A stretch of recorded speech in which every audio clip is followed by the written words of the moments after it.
debugger and give us a shot here.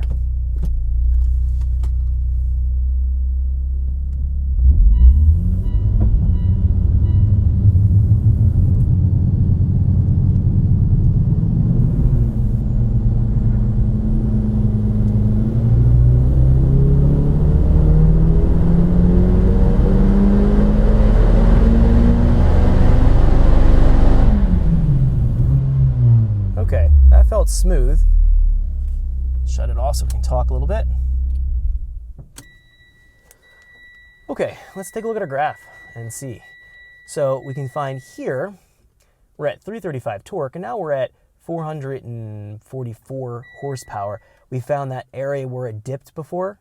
We found the green line here, show a little bit higher. Right here, we fixed that dip with some more spark timing by richening up the mixture. So we'll have to see what that did in terms of looking at the data here, see if we had knock, see by richening up the mixture if that fixed any kind of knock count. Let's go into Control O and let's open up our last log here. So playing with the fuel and spark is always going to go back and forth a little bit, but let's take a look at what the duty cycle went to. So I richened up the mixture. We're at 83% duty cycle here. So taking a look at where we're at, 83, 82%. Let's find here where we're at. So knock count, just as I thought, I richened up my target. So my target went to 11.2, I think 11.4, 11.2. We see very minimal knock, one count of knock, not concerned about that. That is not going to be an issue. Looking at our clutch slip that pull, looked great. Slip was very low in the even. That's our fourth gear pull. So we're probably actually able to bump up the boost a little bit. Let's try that. Let's just go up in a little bit and boost. And let's just go back in here. Let's take a look at our boost interpolation here so we can squeeze just a tiny bit more out of this. So in our boost table, we're finding here that if we're at 40% ethanol, let's say this is going to be 100% of the boost target. And then if we're at 0 to 12% ethanol, that's where we previously were at calibrating.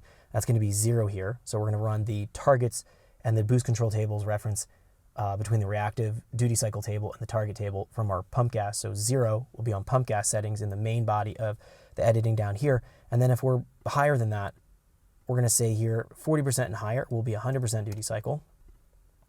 And if we're at 25%, we'll do interpolation there, 50%. So what this is going to allow me to do is jump into my tables here, my alternate tables, and it's going to allow me to up the boost target just a little bit. Now, we don't want to be in the Omni tables. We want to be in our target tables here.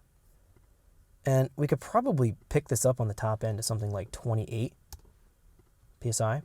I don't want to go too much higher because, again, we are on, let's bump this up a little bit. We are on stock bottom end and stock clutches, but we are able to probably get a little bit more aggressive with this. Let's just bump this boost target up just a little bit.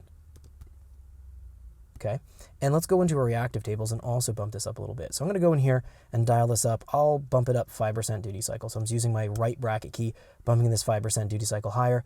Let's see the effect of just turning this up a little bit. Now, what's the note about this, and what I want to point out real quickly here, is taking a look.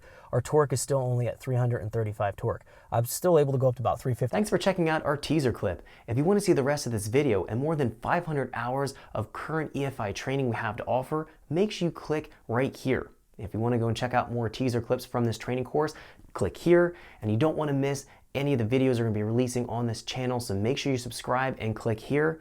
Thanks for watching, and I'll see you guys later.